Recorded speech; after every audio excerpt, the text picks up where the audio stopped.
Yo, yo, what's happening, y'all? So, welcome back to Cope Designed. Well, for you guys who frequent my channel, you'll notice something. One, I'm wearing a really cool Alaska hat. And two, I'm not driving Silvio.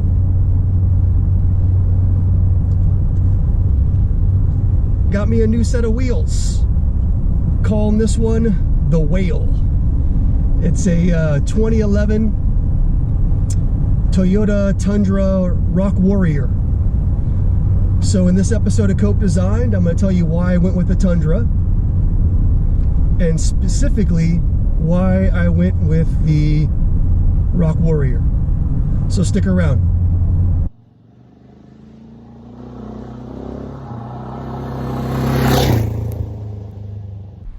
Okay, y'all, so there's the Whale.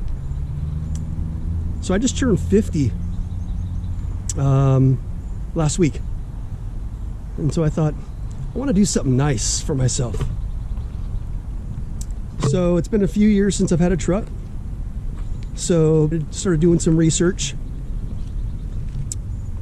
and I went through Ford, and I went through Dodge, and I went through Chevy, and I came to the Toyota, to the Tundra. You know, who doesn't like a Tacoma, right? Tacomas are badass. Everybody likes those. But I'm 6'4", and so I knew that the Tundra had a large enough cab to accommodate somebody of my size.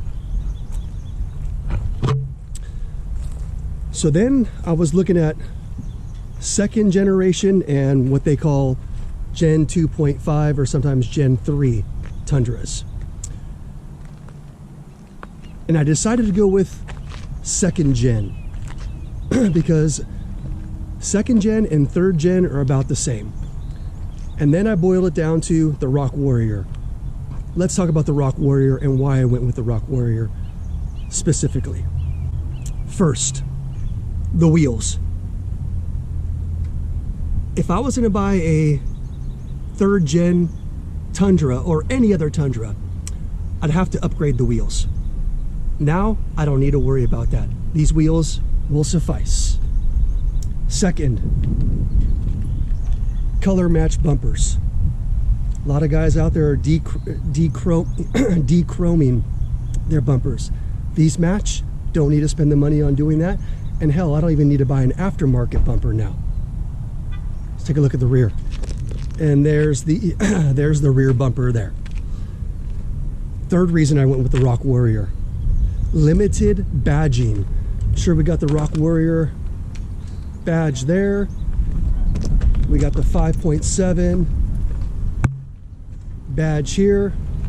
We don't have any of that shitty, silly Tundra badging that you see. It says SR5. Nothing like that. Don't have to debadge this thing at all. I also like the grille on this Rock Warrior Tundra. Very basic, very simple, no chrome, ready to roll. So in a minute we're going to go into the interior of this bad boy. But before we do that, I want to show you the leveling kit I put on it. I went with a Eibach leveling kit from Toy Tech. Very affordable. So there's the leveling kit, 3-to-1 leveling kit, and I think it looks great. So let's go inside and we'll talk about what the interior looks like.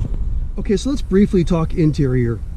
I went with the double cab because I don't have kids. I don't have a family, just me and the girlfriend. So we don't need 4 adult size seats. So the double cab's great because the back seat space is devoted to the bed. I plan on sleeping in the bed on an air mattress and my soft topper. As you guys are well aware, these seats kind of fold up. Got plenty of space back there for some camping stuff and whatever you need. Pretty standard, pretty basic. I installed these Husky floor mats.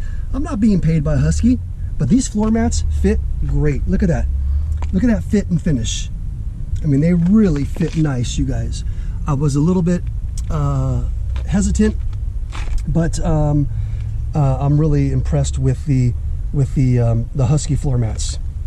About 120 bucks, I think. Looking in here, you know, I wanted the when I was shopping around, I wanted the center console. I don't need a bench seat up in front, and I prefer the look of the center console.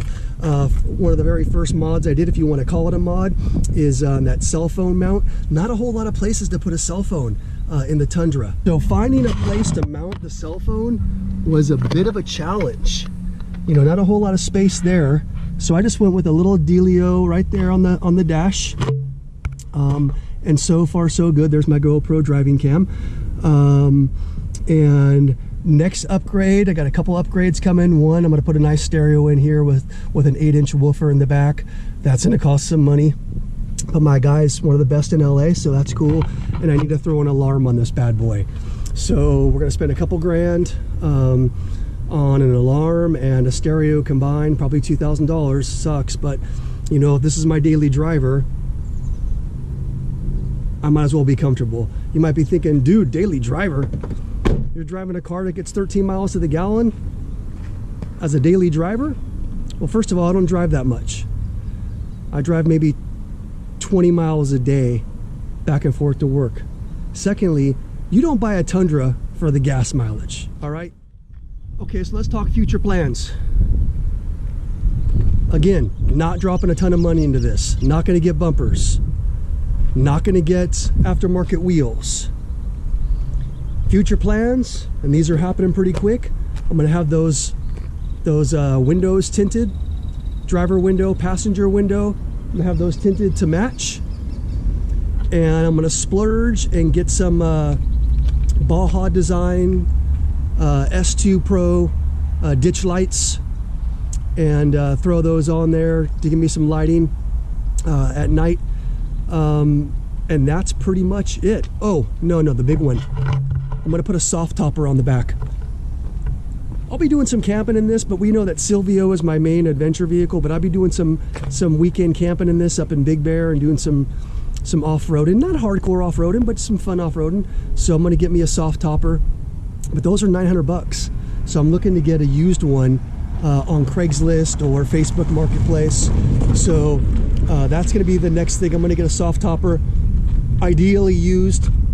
And then if I can't find a used one by June, I'll splurge and drop the 900 on a brand new one. So ladies and gentlemen, this is my new to me 2011 Toyota Tundra Rock Warrior. Loving this thing so far. The acceleration is phenomenal.